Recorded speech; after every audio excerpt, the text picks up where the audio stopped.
I said it in the last episode, my nickels have been hot lately. Unfortunately, I only have one box, but it could be a good one.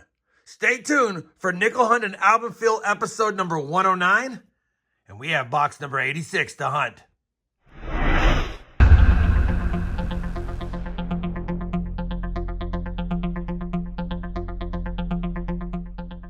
Hey everyone, it's RobFindsTreasure and welcome back to my channel. We're going to keep this intro short today and I'm going to stick to it. This is episode 109, box number 86, and we're trying to beat the 167 boxes it took to complete Series 1. We just need a 39S and a 50D for the Series 2 book. And of course, if we find any goodies for the Series 3 side find book, we'll go ahead and add those as well. I've already checked the bottom of this box. Through the holes, we have circulated nickels. Figured I'd go ahead and do a live opening with you guys and see if we have any fancy enders, unlike the bottom side. All right, no fancy enders, but you know what? It does look like we have quite a few oldies on the ends, and that makes me excited.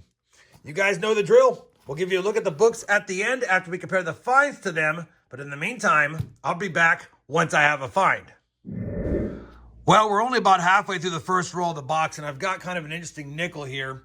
When I first saw it, I thought maybe I had a blockage error, but I flipped it around, and the reverse is pretty bad as well. Then I thought maybe it's just been heated up, but it takes a lot of heat to make a nickel lose its design a little bit. I mean, it had to be heated up really hot. So then I thought maybe it's a grease. Maybe it's a strike-through grease, and it affected both sides. But man, it's hard to tell. And then my final thought was maybe it's a die pressure adjustment strike. I don't know. I mean, I do see some of the detail, especially near the rim. Like if I put it under the scope, you can definitely see we've got some of the E pluribus unum showing, and part of the Monticello looks good there too, but it's hard to say. I looked at the rim. The rim looks like it's not in nice shape either, but you guys let me know. Is that a dryer / heated up coin? Is that a full grease strike through both sides? Or is that a die pressure adjustment? Either way, it's a miscellaneous find. I can't figure it out right now, and I don't really have time to figure it out at this moment, but I'm going to put it to the side, and maybe you guys who know more about die adjustments or strike throughs can give me some information down below in the comments. First miscellaneous find, first roll in. Let's get back to the hunt. Roll number 3, and the ender was a find. It was reverse face, and when I flipped it, I saw we had a 1948 Philadelphia. Same roll. I'm showing all the 50s finds on a one box hunt. We have a 1959D, and while I have you here, let's just double check. No, 81 Denver. Roll number 4, a 1958 minted in Denver as well. Roll number 8, another 1959 from Denver. Well, same roll, and we found the world's worst looking buffalo nickel, and I can't tell if it's a type 1 or a type 2. It looks like it could be a raised mound. I don't see any detail on here. You can see where it was the words 5 cents down there, but it is destroyed. And yeah, I don't think we're going to get anything off that. No idea what year that buffalo nickel is. We have found a buffalo nickel, which is nice, but man, that's a rough one. We'll take it. Couple of odd finds in this box through 8 rolls. Roll number 9, a 1954 Jefferson nickel from Denver.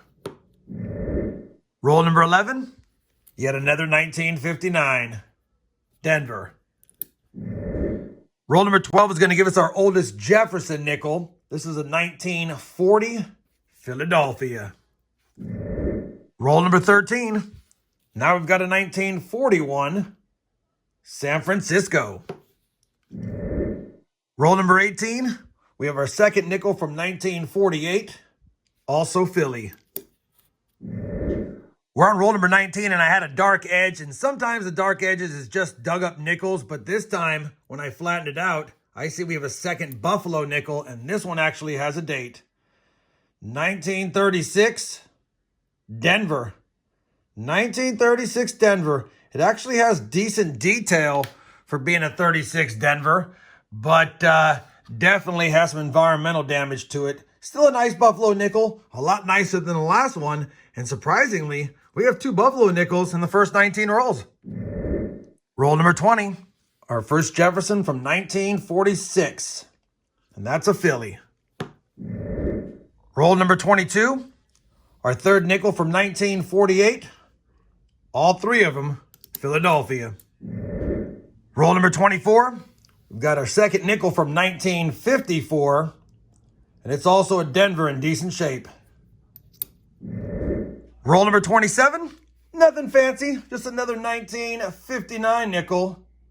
And I do see a Denver peeking out behind the gunk.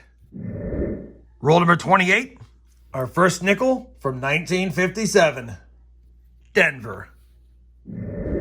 Roll number 29, our first nickel from 1951, 1951, Denver. 1 year off that 50D. Roll number 37, our fifth nickel from 1959, Denver yet again. Roll number 39 is going to give us our third nickel from 1954. Both have been Denver so far. And same with that one. Well, that's going to do it for that 1-box nickel hunt. And you know what? There are 20 finds on the board, so we definitely had some quantity. But as far as quality, there's really nothing that great here on the board. I don't think we're going to have any upgrades or additions. We didn't get any silver. We did get a couple of buffaloes, although one really doesn't count. But I'll take it nonetheless. And then, of course, I need to do a little research on this Jefferson nickel. Definitely an oddity, and I'll keep you guys posted if I find more information about that out in a future video. That being said, let me go ahead and compare the finds to the albums just to see if we have any upgrades at least, and I'll be back with a look at the books and some final thoughts. I went ahead and compared the finds to both books. We did not have any additions, but we did have an upgrade for the Series 2 album. One of the 54Ds definitely upgraded the one I had in there. And even though it's not perfect and the lighting's not the greatest, it definitely has decent detail. So it's nice to get an upgrade. We upgraded that 38P last hunt and now a 54D this hunt. Still, the hunt continues for a 39S and a 50D. And we didn't make any progress on the semi-key and key date finds we need and some lower mintage war nickels for the Series 3 side finds book. So now, after 86 boxes, we're stuck at 134 out of 136 in these books. And after 21 boxes, we have 57 out of 65 in this book. It was a fun hunt. Not a lot of goodies, but that's what happens in coin roll hunting. You just have to keep chugging away at the boxes. Eventually, you'll find a great one. And even though we didn't get any silver, I always like finding buffalo nickels. If you guys enjoyed this 1-box hunt, I'd appreciate that thumbs up. And as always, everyone, happy hunting. And thanks for watching.